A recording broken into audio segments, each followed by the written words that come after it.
നല്ല ക്ഷീണമുണ്ട്. വാഹനം ഒന്ന് നിർത്തി AC ഇട്ട് ഗ്ലാസുകളെല്ലാം ഉയർത്തിയിട്ട് ചെറുതായിട്ടൊന്ന് മയങ്ങാൻ പോവുകയാണ്. നമ്മളിൽ പലരും ചെയ്യുന്ന ഒരു പ്രവൃത്തിയാണിത്. ക്ഷീണം വരുമ്പോൾ കാറിനുള്ളിൽ വിൻഡോ ഗ്ലാസുകളെല്ലാം ഉയർത്തിയിട്ട് AC ഇട്ട് വിശ്രമിക്കുക. ചിലർ മണിക്കൂറുകളോളം കാറിനുള്ളിൽ വിശ്രമിക്കാറുണ്ട്. കുറച്ച് നാളുകൾക്ക് മുമ്പ് നമ്മളൊരു ദുരന്ത വാർത്ത കേട്ടു. മലയാളത്തിൻ്റെ ഒരു പ്രിയപ്പെട്ട നടൻ ഇതുപോലെ വിശ്രമിക്കവേ കാറിനുള്ളിലിരുന്ന് മരണപ്പെട്ട വാർത്ത. ഇതുകൂടാതെ കഴിഞ്ഞ ദിവസങ്ങളിൽ വീണ്ടും സമാനമായ ദുരന്ത വാർത്തകൾ കേൾക്കേണ്ടി വന്നു. കാർബൺ മോണോക്സൈഡാണ് അതിൻ്റെ വില്ലൻ എന്ന് നമ്മൾ അറിഞ്ഞു കഴിഞ്ഞു. എങ്ങനെയാണ് കാർബൺ മോണോക്സൈഡ് നമ്മുടെ കാറിനുള്ളിൽ കടക്കുന്നത്?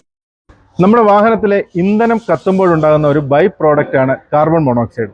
ഈ കാർബൺ മോണോക്സൈഡ് കാറ്റലിറ്റിക് കൺവെർട്ടർ എന്ന യൂണിറ്റിലെത്തി കാർബൺ ഡയോക്സൈഡായി എക്സോസ്റ്റിലൂടെ പുറത്തു പോവുകയാണ് സാധാരണയായി സംഭവിക്കാറുള്ളത്. ഒരു വാഹനത്തിൻ്റെ എക്സോസ്റ്റ് ലൈനാണ് ഈ കാണുന്നത്. നമ്മൾ നേരത്തെ സൂചിപ്പിച്ച പോലെ ഇന്ധനം കത്തുമ്പോൾ എക്സോസ്റ്റിലൂടെ വരുന്ന കാർബൺ മോണോക്സൈഡ് കാറ്റലിറ്റിക് കൺവെർട്ടറിലെത്തി കാർബൺ ഡയോക്സൈഡായി പുറത്തേക്ക് പോകണം. എന്നാൽ നിങ്ങൾക്കിത് കണ്ടാലറിയാം, ഇത് ഒരു മെറ്റാലിക് ലൈനാണ്. ഇവിടെ പല സ്ഥലത്തും ജോയിൻറ്റുകളുണ്ട്. ഇതിൻ്റെ ഉള്ളിൽ ഗ്യാസ്കറ്റുകളുണ്ട്. പിന്നെ ഇത് കാലപ്പഴക്കത്താൽ തുരുമ്പിച്ച് ഇതുവഴി ചെറിയ ലീക്കുകൾ ഉണ്ടാകാനുള്ള സാധ്യതയുണ്ട്. അപകടങ്ങൾ നടക്കുമ്പോൾ ഇത് പൊട്ടാനുള്ള സാധ്യതയുണ്ട്. അങ്ങനെ വിവിധ സാഹചര്യങ്ങളിൽ ഈ കാർബൺ മോണോക്സൈഡ് കാറ്റലിറ്റിക് കൺവെർട്ടറിൽ എത്താതെ ഇതുവഴി ലീക്കായി പോകാനുള്ള സാധ്യത വളരെ ഏറെയാണ്. ഈ കാറ്റലിറ്റിക് കൺവെർട്ടർ പ്രവർത്തനരഹിതമായാൽ എക്സോസ്റ്റ് ഗ്യാസിലുള്ള കാർബൺ മോണോക്സൈഡ് അതേപോലെ അന്തരീക്ഷത്തിലേക്ക് പോകും.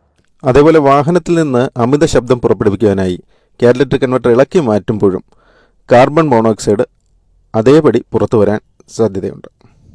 ഇത്തരത്തിൽ പുറത്തു വരുന്ന കാർബൺ മോണോക്സൈഡ് നമ്മുടെ വാഹനം ഓടിക്കൊണ്ടിരിക്കുന്ന സമയത്ത് ഈ കാർബൺ മോണോക്സൈഡ് ഒരു അൺസ്റ്റേബിൾ ഗ്യാസ് ആയതുകൊണ്ട് അന്തരീക്ഷത്തിലെ ഓക്സിജനുമായിട്ട് ചേർന്ന് കാർബൺ ഡയോക്സൈഡായി മാറുന്നു.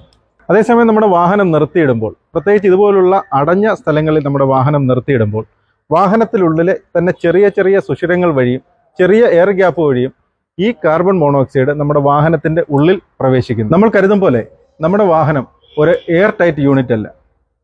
ഈ പുറത്തെത്തുന്ന കാർബൺ മോണോക്സൈഡ് വാഹനത്തിൻ്റെ ഉള്ളിലേക്ക് എത്താൻ, പ്രത്യേകിച്ച് ക്ലോസ്ഡ് ആയിട്ടൊരു സ്ഥലത്ത് വാഹനം നിർത്തി എഞ്ചിൻ റൺ ചെയ്യുന്ന സമയത്ത് ഈ പുറന്തള്ളപ്പെടുന്ന കാർബൺ മോണോക്സൈഡ് പല വഴികളിലൂടെ വാഹനത്തിൻ്റെ ഉള്ളിലേക്ക് എത്തുന്നു.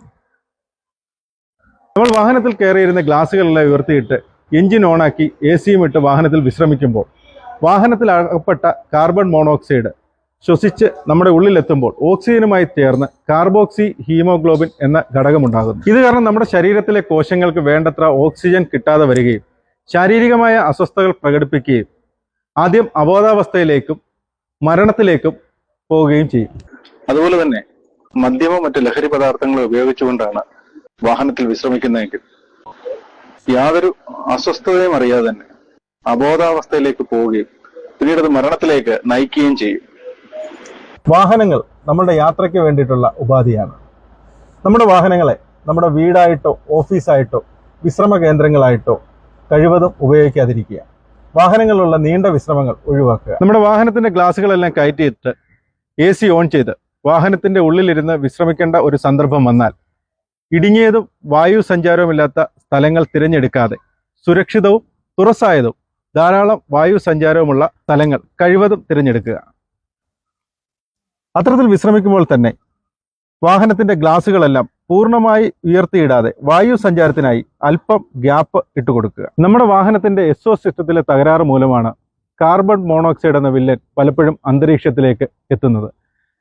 നമ്മുടെ വാഹനത്തിൻ്റെ എക്സോസ്റ്റ് സിസ്റ്റം നിരന്തരമായി പരിശോധിക്കുക.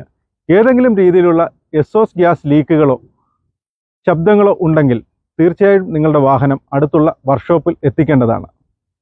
എല്ലാ പ്രമുഖ കാർ നിർമ്മാതാക്കളും അവരുടെ മാനുവലിൽ തന്നെ ഈ കാര്യം വ്യക്തമാക്കിയിട്ടുണ്ട്. കാറിൻ്റെ കാറ്റലിറ്റിക് കൺവെർട്ടർ ഇളക്കി കാറിന് അമിത ശബ്ദം വരുത്തുന്ന ഒരു പ്രവണത പലപ്പോഴും കണ്ടുവരുന്നുണ്ട്.